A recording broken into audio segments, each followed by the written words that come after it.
한때 우리나라에 인문학 열풍이 분 적이 있습니다.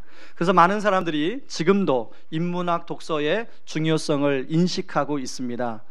그 중에서 우리 기독교 도서의 또 저자 중에 하나죠. 이지성 씨라는 분이 계신데, 그분이 리딩으로 리드하라의 책에 보면 인문학 독서의 중요성에 대해서 굉장히 많이 강조하고 있습니다. 그 책에 보면 고대에서부터 현대에 이르기까지 위대한 개인이나 또 위대한 단체나 조직이 부흥하는 데는 항상 인문학적인 그런 고전의 영향을 받았다는 것입니다. 뭐 예를 들면 여러분 그 노벨상을 많이 수상자가 많이 나오는 학교가 시카고 대학인데, 시카고 대학이 그렇게 인문학 고전을 읽는 운동을 많이 펼치는 학교랍니다. 뿐만 아니라 카네기, 워런 버핏, 또 우리나라는 뭐 정주영 씨 이런 분들이 거부가 됐던 것이 인문학 고전에 도움을 받아서 그렇다라고 그분이 주장하고 있는 겁니다. 어떻든 간에 인문학 고전을 읽는 힘이 참 우리 삶을 살아가는데 여러 가지 지혜도 되고 또 귀한 깨달음도 많이 주는 것은 사실입니다. 여러분, 그런데 이런 인문학의 뿌리가 된 나라가 어디입니까? 바로 그리스입니다. 소크라테스, 플라톤, 아리스토텔레스 모두 그리스 철학자들이에요. 여러분, 그 철학자들의 핵심 주제가 바로 덕성과 지혜인데, 여러분 오늘 우리가 지금 살펴보고 있는 고린도 전서를 바탕하고 있는 이 고린도라는 도시가 바로 그리스와 거의 옆에 있습니다. 그래서 지금 우리 고린도전서 1장 2장에 나오는 하나님의 지혜라는 단어가 여기서 인문학에서 말하는 그 지혜와 동일시되는 지혜입니다. 고린도서 1장 2장에 보면 세상의 지혜라는 단어가 한 10번 이상 반복이 되어 나오는데요, 이들은 철학과 수사학을 바탕으로 한 굉장히 논리적인 학문을 기초로 하고 있습니다. 그리고 논리적이다 보니까 설득력이 있습니다. 그래서 그 당시에 사람들이, 학자들이 한 도시를 방문할 때는 그 도시의 중심에 가서 자기의 지혜를 도시 사람들에게 알리고 그로부터 명성을 얻는 것이 하나의 관례였습니다. 그러다 보니까 고린도 교회 성도들 역시도 그런 영향을 받게 되었습니다. 여러분, 그 인문학에 대해서 깊이 있는 지식을 갖고 있는 사람도 지금도 우리가 볼 때 상당히 매력적으로 보이고, 우리도 좀 그분에게 가서 뭐라도 좀 더 배우고 싶은 그런 마음이 들 때가 있습니다. 근데 고린도 교회 성도들이 그런 것들을 추구하고 또 그런 사람들을 흠모하고 그렇게 되었다는 것이에요. 그런데 여러분, 지혜라는 것은, 원래 지혜는 그 지혜를 가지고 자신을 성찰하고 자기를 발전시키면 그건 지혜지만, 그 지혜를 가지고 오히려 어설프게 지혜가 들어가면 그 어설픈 지혜로 다른 사람을 판단하고 다른 사람을 정죄하고 그렇게 되는 경우가 있습니다. 지금 바로 고린도 교회 안에 그런 모습이 나타난 거예요. 우리 지난주 살펴본 것처럼 누구를 또 판단했냐면 바로 고린도 교회를 세운 바울을 판단하고 있어요. 여러분, 고린도후서 10장 10절 말씀을 우리 스크린에 준비했습니다. 같이 한번 읽습니다. 그들의 말이, 그의 편지들은 무게가 있고 힘이 있으나 그가 몸으로 대할 때는 약하고 그 말도 시원하지 않다 하니.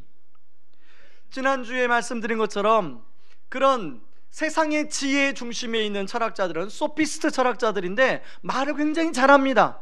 그리고 말을 해보면 굉장히 아는 게 많아요. 그런데 막상 바울을 자기들이 대해보니까 바울은 말도 어눌하고 아는 것도 별로 없는 것 같고 오로지 맨날 그리스도만 외치니까 그렇게 지금 그 얘기를 하고 있는 것입니다.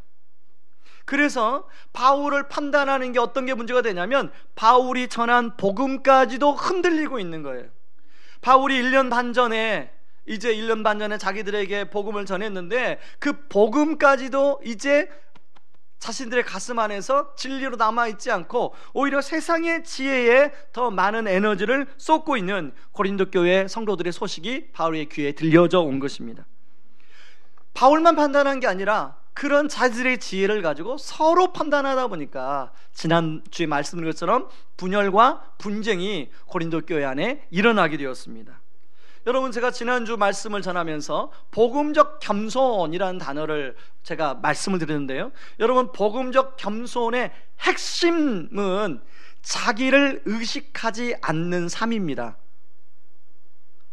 자기를 의식하게 되면 다른 사람이 나를 향하여 어떤 피드백을 할 때 내가 발끈한다고 예를 제가 드렸지 않았습니까? 그런데 그것은 한 예고요. 자기를 의식해서 자기를 자랑하게 되고, 자기를 의식해서 자기의 기준을 가지고 다른 사람을 판단하고 정죄하게 되고, 자기를 의식함으로 말미암아 또 사람과의 이해관계가 잘 제대로 되지 아니하고, 이 자기를 의식하는 것이 걸림돌이 참 많습니다. 우리 2주 전에 살펴본 야곱이 그런 인물이죠. 자기를 의식함으로 말미암아, 자기중심적 삶을 삶으로 말미암아 모든 관계가 어그러지는 그런 것을 우리가 2주 전에 야곱을 통해 살펴보았습니다. 저는 요즘에 성령님께서 저에게 훈련시키는 부분 중에 하나가 뭐냐면, 자기를 의식하지 않는 훈련을 주님이, 요즘 성령님이 저를 계속 시키고 있습니다.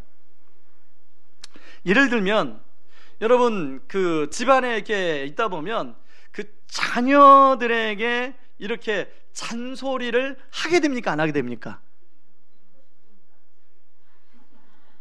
네. 그냥 안 하고 싶은데 잔소리를 하도록 그냥 아이들이 만들죠. 네. 저는 안 하고 싶은데, 그런데 제가 이 자기를 의식하는 이 훈련을 성령님이 저를 다루시면서, 제가 예전에는 두 마디를 아예 했다면 그걸 한 번으로 줄이고, 한 번 했다면 아예 안 하고 굉장히 참습니다. 왜냐하면 제가 생각해 보니까 이 아이들에게 잔소리를 하는 것이 아이에게 하나도 그게 도움이 안 되더라고요. 이게 튕겨져 나오는 거예요. 특히 사춘기다 보니까 아이들한테 잔소리하면 튕겨져 나오는 거예요. 대신 좋은 분위기 때 아이와 그걸 가지고 대화를 하면 아이가 훨씬 더 그걸 교훈으로 잘 받아들이는 것을 제가 보게 되었습니다. 그런데요, 여러분, 여전히 제 자신을 의식하는 것이 여기에 남아 있어요. 토요일 아침에, 이제 아침에 순장반을 7시에 하러 저희 아내와 함께 이제 차를 타고 왔는데, 저희 아내가 차에 내리기 전에 한 말씀을 하시는 거예요.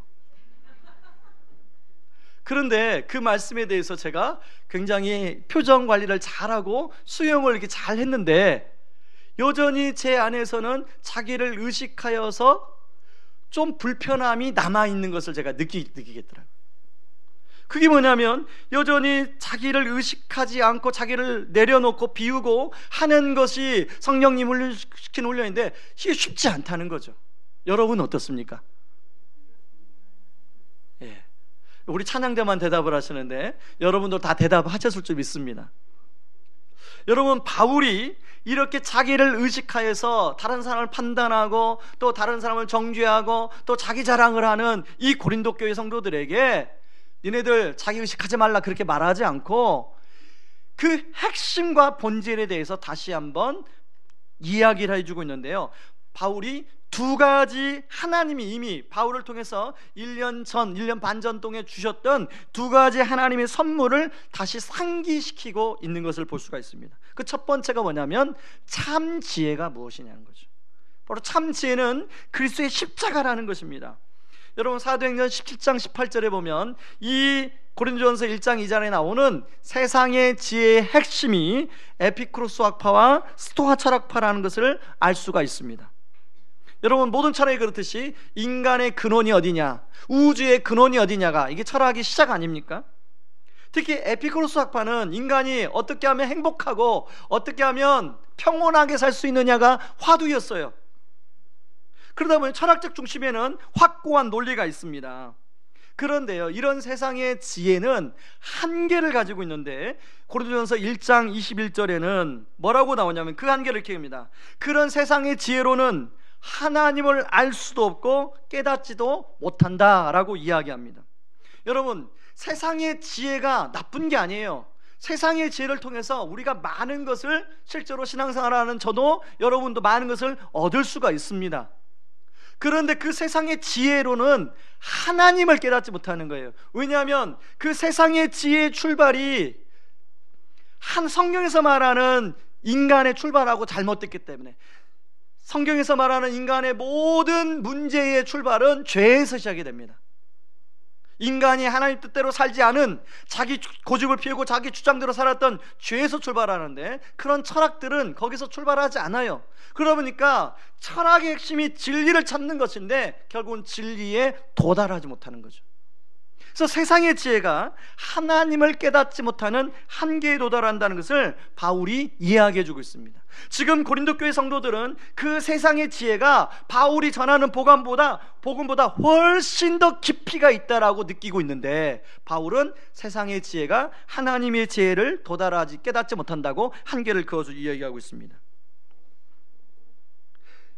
그런가 하면 여러분 하나님의 지혜가 무엇입니까? 하나님의 지혜가 십자가에 못 박힌 그리스도 아닙니까? 그런데 이 십자가에 못 박힌 그리스도는 세상의 지혜의 관점에서 보면 굉장히 미련한 것입니다.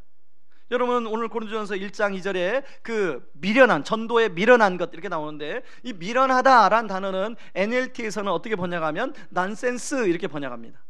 다시 말해서 세상의 지혜의 관점에서 보면 십자가에 못 박힌 그리스도는 넌센스입니다. 여러분, 하나님의 아들이 인간의 몸을 입고 이 땅에 내려온 것도 넌센스죠.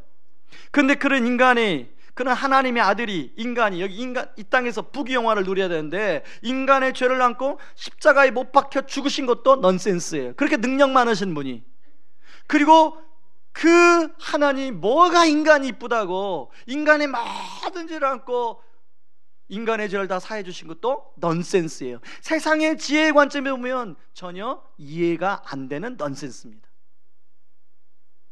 그래서 그들은 미련하다라고 이렇게 바라보고 평가합니다.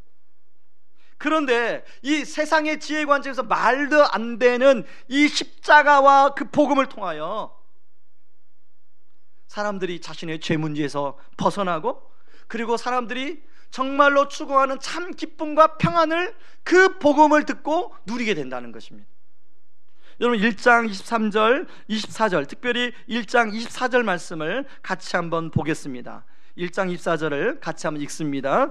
오직 부르심을 받은 자들에게는 유대인이나 헬라인이나 그리스도는 하나님의 능력이요 하나님의 지혜니라. 다시 말해서 유대인이나 헬라인이나 어떤 사람도 마음을 열고 예수님을 믿는 사람은 바로 구원의 능력을 경험한다는 거예요. 그러나 그렇지 않은 사람들에게는 이 복음은 미련한 거예요. 넌센스예요. 이해가 안 되는 거예요. 그냥 지혜도 아닌 거죠. 그 사람들 관점에서 보면.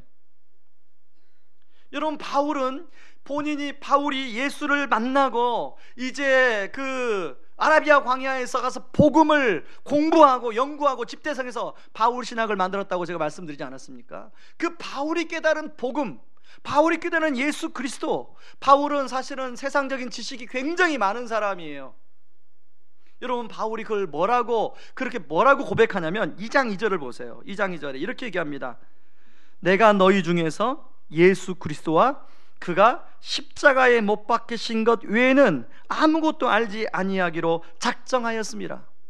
다시 말해서 그동안에 본인이 여러 세상 학문, 그리고 나름대로 정말로 연구해보고 예수님을 만나보니까 예수 그리스도 십자가 외에는 다른 것은 지혜가 아닌 거예요. 다른 것도 물론 지혜지만 비교할 수가 안 되는 지혜라는 거예요. 그걸 강조하는 것입니다.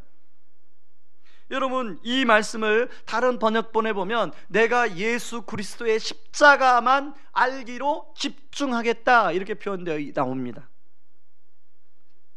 그럼 바울이 이렇게 말하는 배경이 있는데요, 바울이 사도행전 18장은 이제 고린도에서 복음을 전한 내용이고, 사도행전 17장은 고린도 바로 전에 아테네에서 복음을 전한 내용이에요.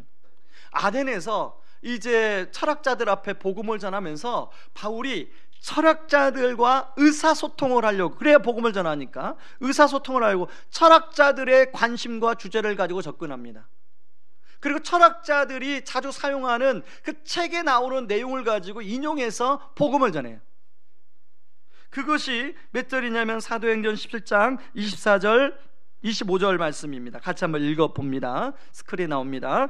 우주와 그 가운데 있는 만물을 지으신 하나님께서는 천지의 주제시니 손으로 지은 전에 계시지 아니하시고 또 무엇이 부족한 것처럼 사람의 손으로 섬김을 받으시는 것이 아니니 이는 만민에게 생명과 호흡과 만물을 친히 주시는 이심이라. 하나님을 이렇게 이 철학적으로 하나님을 소개하고 있어요. 그러면서 28절에 사도행전 17장 28절에 우리가 그를 힘입어 살며 기동하며 존재하느니라. 너희 시인 중 어떤 사람들의 말과 같이 우리가 그의 소생이니라 하니라. 여기서 이 말을 인용하는데요, 헬라시인 아라투스의 말을 인용해요. 그 말은 지금 듣고 있는 사람이 다 알고 있는 말이에요. 그러니까 바울이 고린도 성도들이 보는 것처럼 그렇게 무식한 게 아니에요. 바울은 다 알면서도 오로지 십자가 그리스도와 십자가만 전하려고 그렇게 보여지는 거죠. 근데 아덴에서 이렇게 복음을 전했더니 이 복음의 열매가 제대로 맺혀지지를 않은 거예요. 그래서 바울이 깨닫습니다. 아, 내가 그렇게 미사여구와 함께 참 그들에게 논리적으로 복음을 전했는데 열매가 나타나잖아. 아, 이게 아니구나. 복음을 전하는 것은 뭔가 논리적으로 뭔가 미사여구를 포함해서 전하는 게 이게 아니구나라는 걸 바울이 깨닫고 고린도전서 2장 2절과 같은 고백을 하는 거예요. 아, 내가 앞으로 예수 그리스도 십자가 외에는 전해서는 안 되겠구나. 내가 비록 다른 사람들에게 바보스럽고 미련하게 보일지라도 복음의 핵심인 그리스도와 십자가만은 전해야겠구나, 바울이 지금 고백하고 있는 것입니다. 그리고 고린도 교회 성도들에게도 너희들이 지금 이렇게 세상의 지혜에 대해서 굉장히 좋아하고 거기에 빠져 있는데 그것이 전부가 아니고 진짜는 예수 그리스도의 십자가가 진짜다. 너희가 거기에 집중해라. 이렇게 바울이 지금 권면하고 있는 것입니다. 그리고 계속 고린도 성도들에게 이야기하죠. 그런 세상의 지혜는, 통치자들의 세상의 지혜는 그런 하나님의 지혜와 비교할 수도 없고, 여러분 인문학 고전, 오래된 고전들이 그 책의 역사가 길어야 300년입니다. 여러분 우리 가지고 있는 성경의 복음은 역사가 얼마나 됐습니까? 여기에만 보면 특별히 여러분 고린도전서 2장 7절 말씀을 한번 보세요. 고린도전서 2장 7절에 보면 같이 읽습니다. 오직 은밀한 가운데 있는 하나님의 죄를 말하는 것으로서 곧 감추어졌던 것인데 하나님이 우리의 영광을 위하여 만세전에 미리 정하신 것이라. 얼마나 됐어요? 만세전에 하나님이 우리에게 선물로 주려고 그 구원 계획, 그 복음을 준비하고 계신 거예요. 감췄다가 이제 드러내신 거예요. 그러니까 역사적으로 따져도 이제 한 300년, 200년 되는 그런 어떤 인문학적인 고전의 깊이와는 이건 차원이 다른 그런 지혜죠. 그런가 하면 이사야 64장 4절과 65장 17절을 인용하면서 고린도전서 2장 9절에서 이렇게 얘기합니다. 기록된 바 하나님이 자기를 사랑하는 자들을 위하여 예비하신 모든 것은 눈으로 보지 못하고 귀로 듣지 못하고 사람의 마음으로 생각하지도 못하였담과 같으니라. 다시 말해서 하나님이 사랑하는 자만이 그 복음을 듣고 깨달을 수 있다는 거예요. 그렇지 않고 세상의 지혜로서는 그 복음을 깨달을 수 없다는 것입니다. 바울이 이렇게 고린도 교회 성도들에게 말하는 이유는 세상의 지혜보다 훨씬 깊고 높은 차원을 가진 것이 바로 하나님의 지혜, 십자가와 그리스도라고 이야기하고 있습니다. 저는 요즘에 이런 생각이 문득 들기 시작합니다. 바울이 깨달은 복음이 100%라면 내가 과연 알고 있는 복음은 몇 퍼센트 정도 알고 있을까? 여러분 바울은 너무 거리가 머니까 여러분이 존경하는 목사님을 한번 기준으로 삼아 보세요. 여러분이 존경하는 목사님이 이해하고 깨닫고 알고 있는 그 복음을, 예를 들어서 뭐 바울을 100%로 하면 그분은 한 90% 80%라고 한다면, 가정한다면 과연 나는 몇 퍼센트 정도 복음을 이해하고 깨닫고 있을까? 내가 신앙생활 10년, 20년, 30년 했지만 과연 나는 정말로 여기서 지금 말하고 있는 바울이 하나님의 지혜를 이렇게 얘기하는 걸 정말 알고 있는가? 모든 걸 배설물로 버리고 내가 오로지 예수 그리스도의 십자가만 알겠다고 하는 이 바울의 고백의 깊이를 내가 얼마나 이해하고 있는가?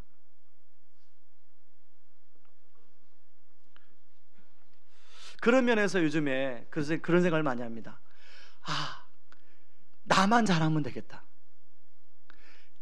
한 교회에 하나님께서 영적인 어떤 그 지도자를 하나님이 세우시고 그 영적 지도자를 통해서 영적인 것들이 흘러갈 수 있도록 하나님이 그렇게 질서를 세우셨어요.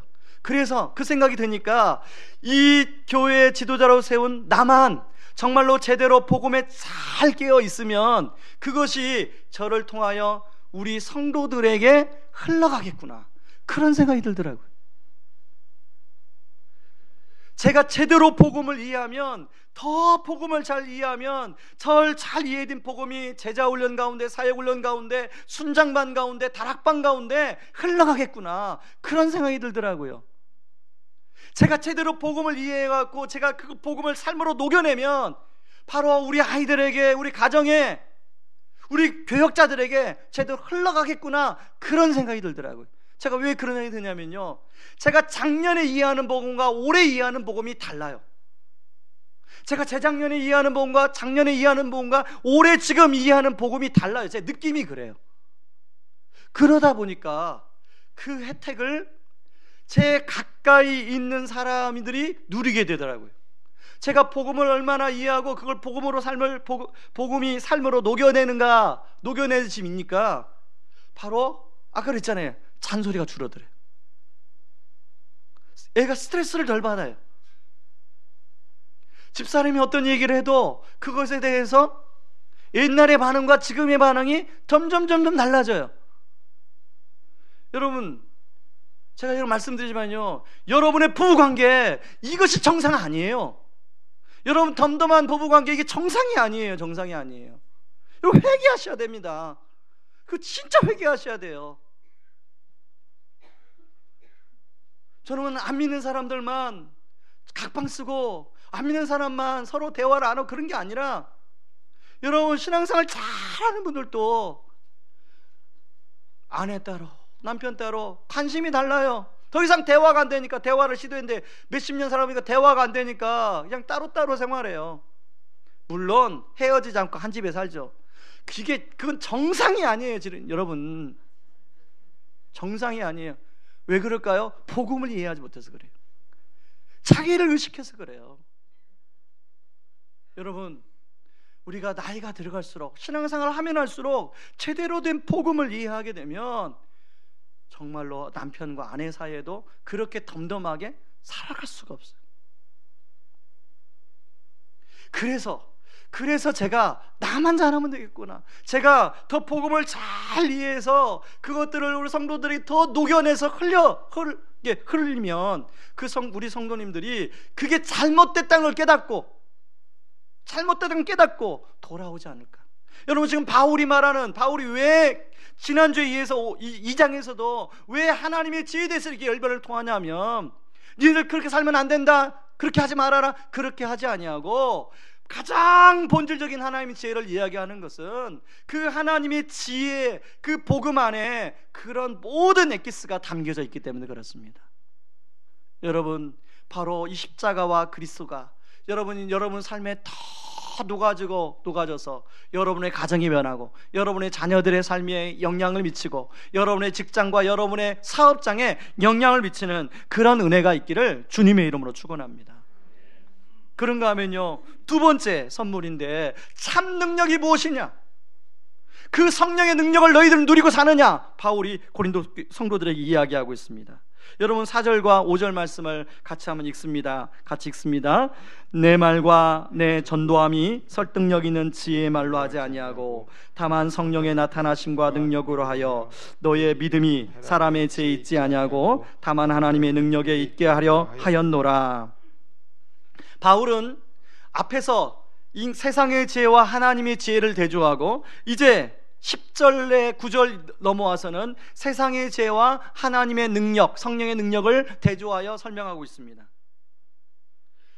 고린도 교회 성도들이 지금 세상의 지혜에 빠져 있는데 전혀 능력 있는 삶은 나타나지가 않은 거예요.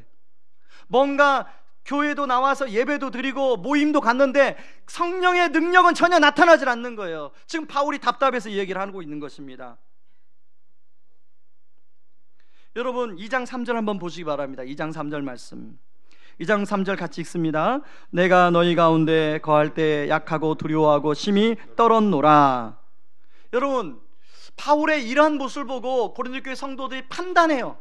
바울을 막상 만나보니까 바울은 말도 어눌하고 약하고 떨고 늘 사람 같지도 않고, 이거 판단하는 거죠. 왜냐하면 그런 소피스트 철학자들하고 보니까 바울은 너무너무 이렇게 막 위축되어 있고 이렇거든요.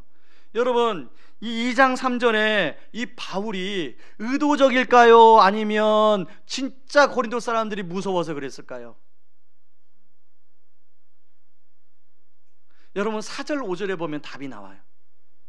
4절 5절에 아까 앞에서 읽었는데요, 여러분, 내 전도함이 설득력 있는 제 말로 하지 아니하고 다만 성령의 나타나심과 능력으로 하기 위해서. 바울은 의도적으로 자기를 의식하지 않으려고 더 성령의 능력이, 자기가 전하는 복음 위에 성령의 능력이 나타날 수 있도록 자기가 더 위축된 모습으로 고린도 교회 성도들에게 오로지 두려워하고 떨면서 복음을 전한 거예요. 그런데 세상의 지혜관점으로 보면 그런 모습은 이해가 안 되죠. 여러분, 제가 예를 하나 들어드릴까요? 제가 군대에서, 여러분 군대에 이게 관물에 보면 따블백을 이렇게 정리해 놓습니다. 그 따블백 밑에다가 좌우명을 써게 돼 있어요. 좌우명. 제가 좌우명을 뭘 썼냐면 나는 날마다 죽노라, 이 좌우명을 썼어요. 제가 은혜를 받아가지고. 그랬더니 전혀 그런 배경을 모르는 우리 소대장님이 지나가다가, 선임하사님이니까 소대장님이 지나가다가 그걸 보고 저 무슨 말이야? 여러분 이해가 되십니까? 이해를 못하는 거예요. 나는 날마다 죽노라를 이해를 못하는 거죠, 그죠? 배경이 없으니까. 근데 우리는 아니까 웃잖아요. 지금 그런 상황이에요. 바울이 성령의 능력을 어떻게 하면 고린도 교회 성도들이 더 경험하게 할까? 자기를 의식하지 않으려고 자기를 스스로 의지적으로 자기를 내어 보이지 않는 거예요.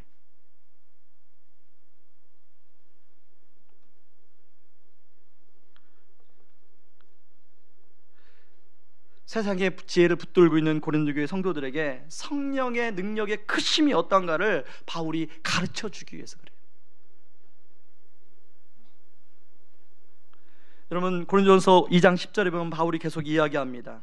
성령님이 어떤 분인가? 오직 하나님이 성령으로 이것을 우리에게 보이셨으니 성령은 모든 것, 곧 하나님의 깊은 것까지도 통달하시는 분이다.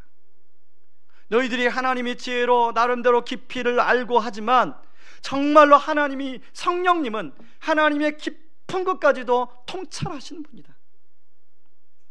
그래서 사람의 지혜의 말로 좀 안다고 그렇게 하지 말고 진짜 성령님을 의지해서 성령의 도우심을 경험하며 살면 좋겠다라고 바울이 이야기하고 있는 겁니다.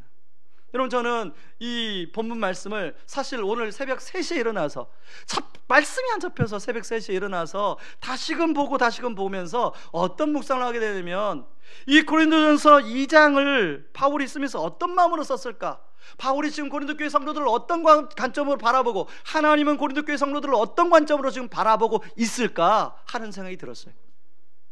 그러면서 이미 바울은 고린도 교회 성도들에게 하나님의 지혜와 성령의 능력을 선물로 주었는데 세상의 지혜의 그 재미에 빠져서 이것을 맛보지 못하고 빈약한 삶을 살아가는 것이 바울이 볼 때 너무나 안타까운 거예요.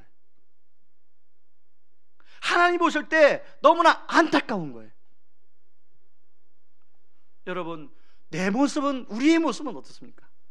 이미 우리는 하나님께서 십자가의 복음과 성령의 능력을 우리에게 선물로 주셨는데, 우리는 그런 성령의 능력을 우리 삶에서 정말로 경험하며 살고 있으시나요?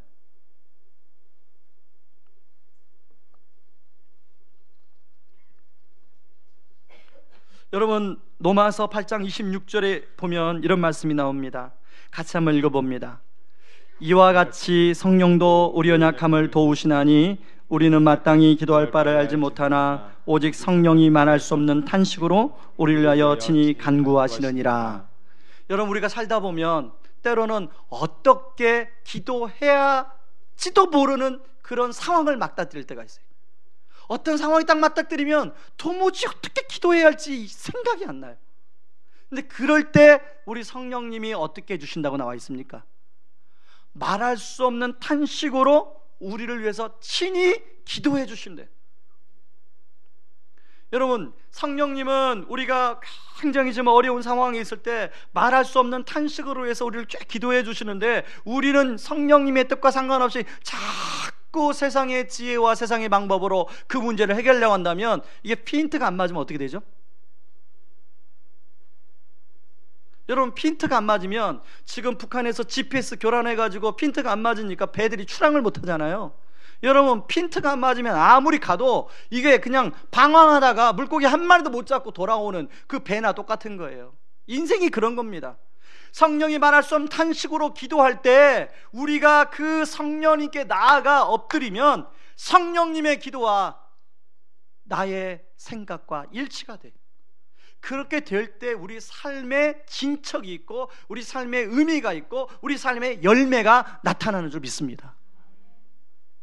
여러분 한 4개월 전에, 작년이죠, 연말에 사업이 우리 성도들 가운데 우리 사업하시는 분 중에 사업이 너무 어려운 분이 계셨어요. 그래서 그분을 격려하고 위로하기 위해서 요 밑에 추어탕 집에 가서 추어탕 한 그릇 하면서 이런저런 이야기를 함께 나눴습니다. 근데 그분이 그런 대화를 나누면서 그러시는 거예요. 목사님, 제가 이제까지 사업을 하면서 아는 사람 쫓아다니고 그래서 그 사람을 통해서 로비를 통해서 일을 했는데, 목사님 내가 어차피 지금 이렇게 해도 회사 문을 닫고 저렇게 해도 회사 문을 닫으니까 이제는 제가 한번 회사 문을 닫을 각오를 하고 그렇게 해보지 않겠습니다 라고 하더라고요. 그래서 제가 그분이 그렇게 말하길래 제가 마음이 쫄아가지고요, 그분 진짜 회사 문 닫으면 어떻게 하나 마음이 쫄아가지고, 그러나 그분이 그 다음부터는 수요교대에 나와서 계속 기도하시더라고요. 그래서 어제 지난주 중에 뭔 준비를 하다가 그분이 갑자기 생각이 나서 전화를 드렸습니다. 집사님, 전화 시간이 되시면 간단한 식사 같이 하면서 좀 어떻게 지내시는지 근황 좀 들려주세요. 그랬더니 이분이 반가운 목소리로 맞이하시는 거예요. 목사님, 그렇지 않아도 제가 목사님께 이번 주에 연락을 드려서 목사님께 맛있는 식사를 좀 대접해라 하고 제가 그 근황을 좀 이야기해 드리려고 그랬습니다. 그래서 이제 만났습니다. 그리고 만나가지고 그분 얘기를 들어보니까, 그분이 이렇게 이제 모든 사업하는 분들이 다 그러지 않습니까? 이렇게 로비를 하고 접대를 하고 이렇게 해서 그 접대 비용이 상당히 들어가고, 근데요 그분 표현에 하면 공이 7개, 4개월 정도 지나면 공 7개 정도가 들어간대요. 접대 비용이 공 7개라면 여러분 상상하십시오. 예. 그런데요 지난 4개월 동안 접대 비용이 접대를 하나도 안 한 거예요. 그런데 목사님, 놀라운 일이 일어나요. 제가 걱정했던 거래처들이요 그쪽에서 연락이 와요. 그리고 제가 끊어질 것 같다고 생각했던 거래처들이요 하나도 안 끊어졌어요.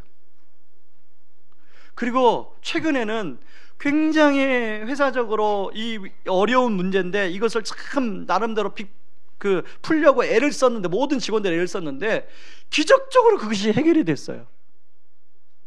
그러니까 원래는 갑 있고 을이 있으면 이제 이분은 회사가 을이니까 을이 입장에서 그걸 풀어가야 되는데, 어느 날 갑자기 갑에서 전화가 온 거예요. 그게 해결됐다고.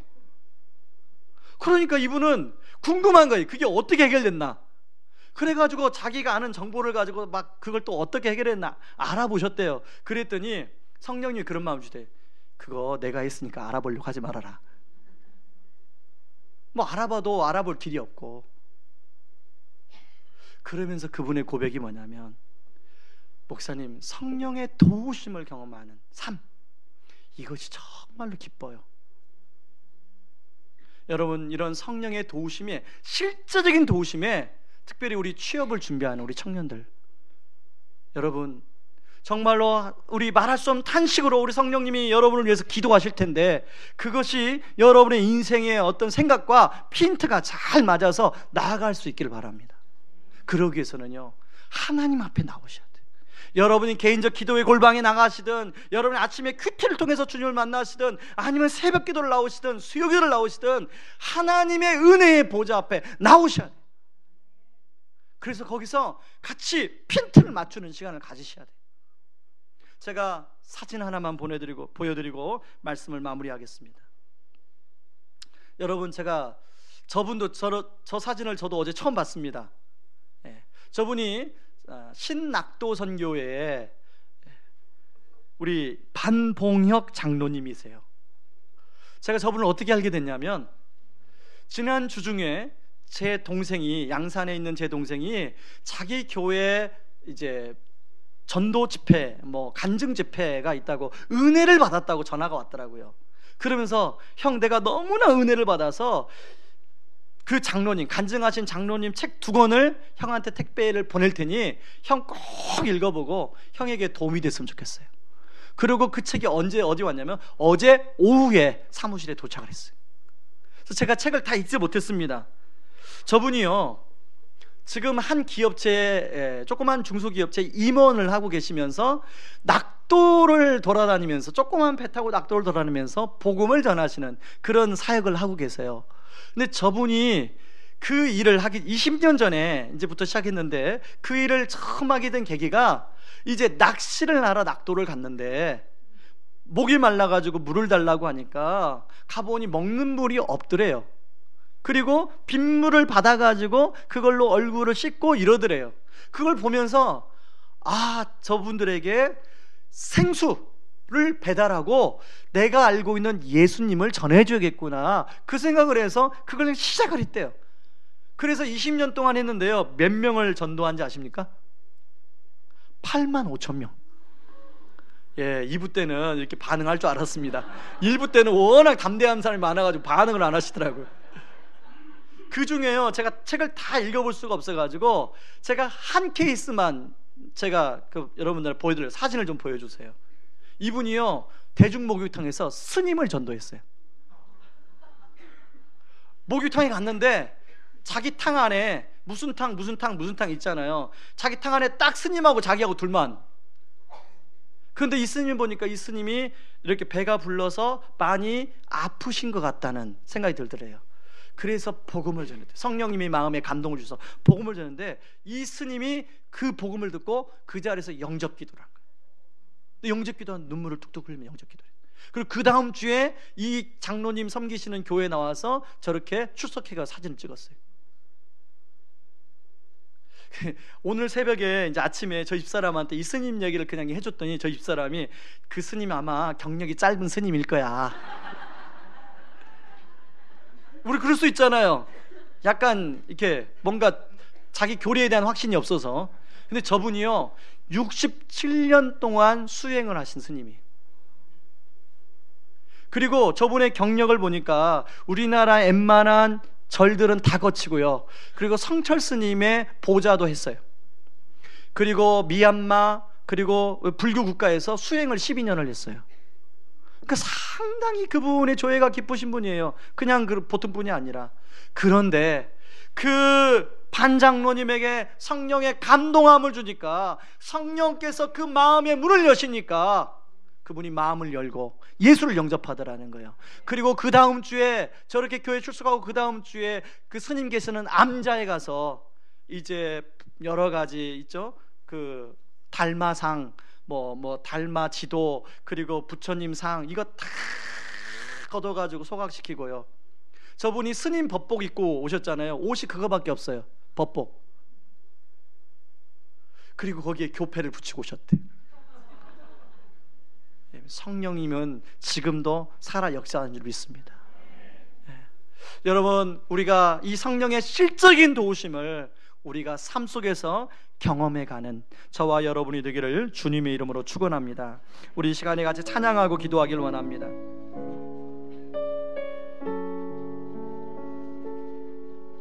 우리 주의 도를 버리고 같이 찬양하며 나아갑니다.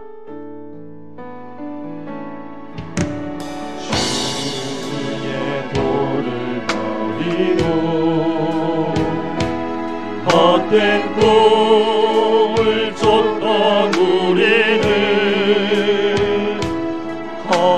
거짓과 교만한 마음을 용서하여 주소서. 하나님의 긍휼로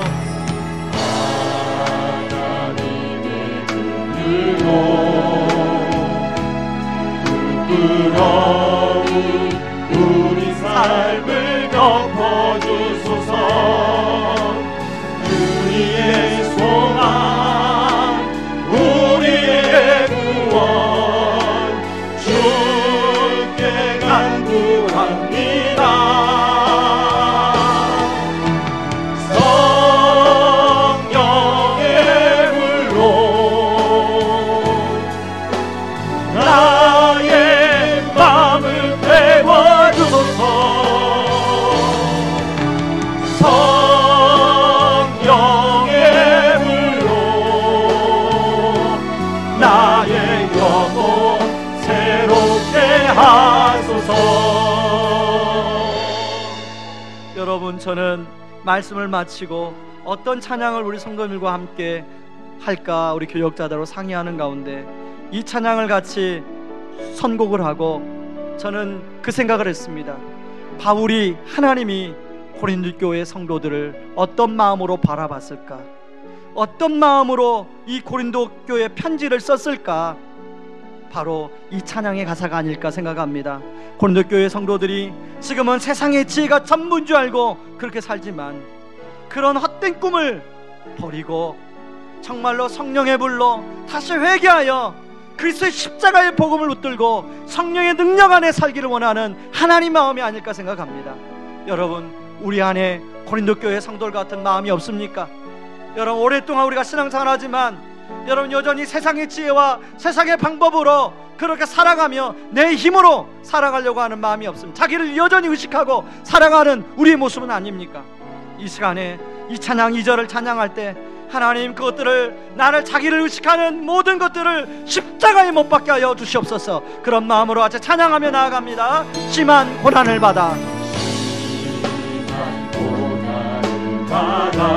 살 소망까지 끊어지고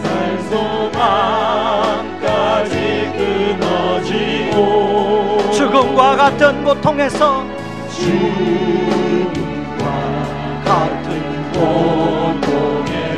주를 보게 하셨네. 용서받을 수 없는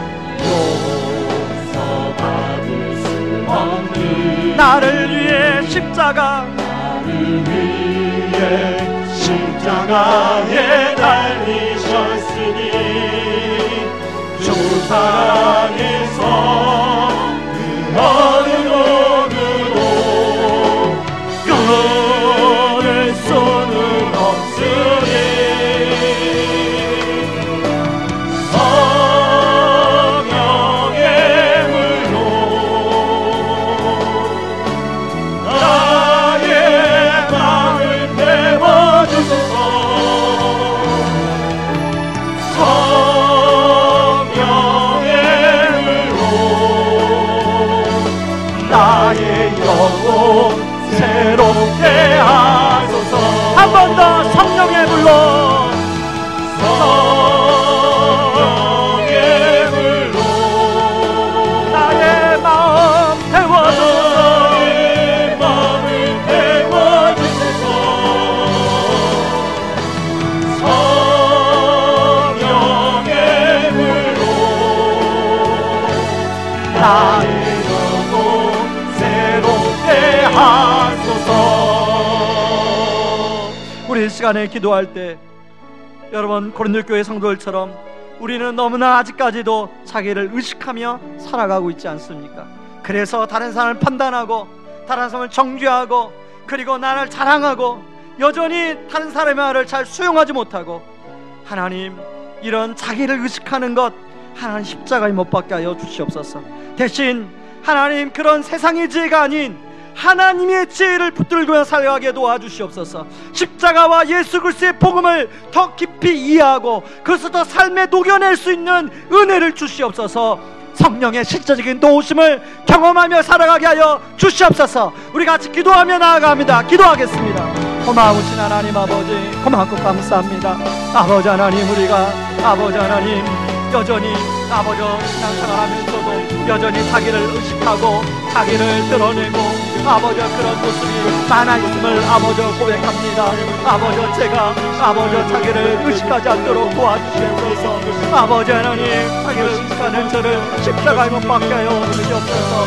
아버지 하나님, 아버지 우리 아이에게 아버지 하나님 잔소리 더 줄이게 도와주시옵소서. 대신 아버지 하나님 앞에 여호와 이레의 믿음을 가지고 기도하며 나아갈 수 있도록 하나님 아버지 도와주시옵소서. 아버지 하나님 또한 아버지 하나님 나는 아버지 안에나 다른 사람들 이야기해 줄 때 아버지 그 이야기에 대해서 아버지 수용을 잘할 수 있도록 도와주시고 아버지 하나님 아버지 하나님 수용을 잘할 수 있도록 하나님 도와주시옵소서. 아버지 제가 아버지 하나님 제 근절을 갖고 아버지 하나님 판단하지 않도록 도와주시고 이런 자기를 의식하는 모든 것들을 십자가에 못 박게 하여 주옵소서. 대신 아버지 하나님 아버지 예수 그리스도 십자가 복음을 더 깊이 이해하기를 원합니다. 아버지 그 복음을 이해할 뿐 아니라 그 복음을 아버지 삶으로 녹여내며 아버지 살게 도와주시옵소서. 아버지 하나님 저만 변하면 됩니다. 아버지 하나님 저만 변하면 됩니다. 제가 문제입니다. 아버지 제가 변하게 도와주시옵소서. 아버지 제가 더 변하게 도와주시옵소서. 아버지 하나님 아버지 성령의 도우심을 더욱더 경험하며 살기를 원합니다. 성령의 실제적인 도우심을 삶 속에 살기를 원합니다. 아버지 직장 생활하는 가운데 성령의 도우심을 경험하며 살게 도와주시고 사업장 가운데 아버지 성령의 도우심을 경험하며 살게 도와주시고 자녀들 가운데 성령의 도우심을 경험하며 살아갈 수 있도록 하나님 아버지 도와주시옵소서. 아버지 저를 목회하는 가운데 성령의 도우심을 경험하며 살아갈 수 있도록 하나님 아버지 도와주시옵소서. 아버지 하나님 그 은혜를 경험하며 살게 도와주시옵소서. 새롭게 하소서. 성령의 불로 성령의 불로 나의 맘을 태워주소서. 성령의 불로 나의 영혼 새롭게 하소서. 하나님 아버지, 하나님 내 모습이 우리의 모습이 바로 고린도 교회 성도들과 똑같은 모습임을 고백합니다. 하나님 오랫동안 신앙생활하고 있지만 하나님 여전히 세상의 지혜를 붙들고 자기를 의식하며 하나님 자기를 드러내고 하나님 자기를 자랑하고 다른 사람을 판단하고 그리고 또한 정말 다른 사람을 향한 그 수용을 제대로 하지 못하고 하나님 그런 모습들이 여전히 우리 안에 내 안에 남아있는 것을 고백합니다. 하나님 그런 자기를 의식한 모든 행위를 십자가에 계속 못 박게 하여 주시고 아버지 그것들이 아버지 성령의 은혜로 녹아질 수 있도록 하나님 도와주시옵소서. 대신 하나님 예수 그리스도의 십자가의 복음을 더 잘 이해하고 하나님 그 십자가의 복음이 우리 삶에 녹아져서 하나님 우리 가정에 하나님 우리 직장에 우리 삶에 내 앞길에 하나님 미칠 수 있도록 영향을 미칠 수 있도록 복음적 삶을 살 수 있도록 도와주시옵소서. 하나님 성령의 실제적인 도우심을 우리가 누리며 살기를 원합니다. 하나님 성령의 실제적인 도우심을 아버지 하나님 성령님과 함께 울며 우리를 위해 탄식하며 기도한 성령과 핀트를 맞추며 살아갈 때 그 안에 성령의 역사가 우리 삶의 역사가 될 줄 믿습니다. 하나님 도와주시옵소서. 예수님의 이름으로 기도합니다. 아멘. 지금은 우리를 죄에서 구원하시기 위해 자신을 친히 십자가에 내어주신 그 크신 우리 주 그리스도의 은혜와 아들을 내어주면서까지 우리를 사랑하신 하나님의 다함없는 사랑하심과 지금도 우리를 위하여 친히 기도해 주시고 동행하여 주시는 성령님의 은혜가 하나님의 지혜이신 십자가에 못 박힌 그리스도를 더 깊이 알고 성령님의 능력을 누리며 살아가기를 소망하는 모든 성도님들의 삶 위에 이제로부터 영원까지 항상 함께하기를 주의 이름으로 축원하옵나이다. 아멘.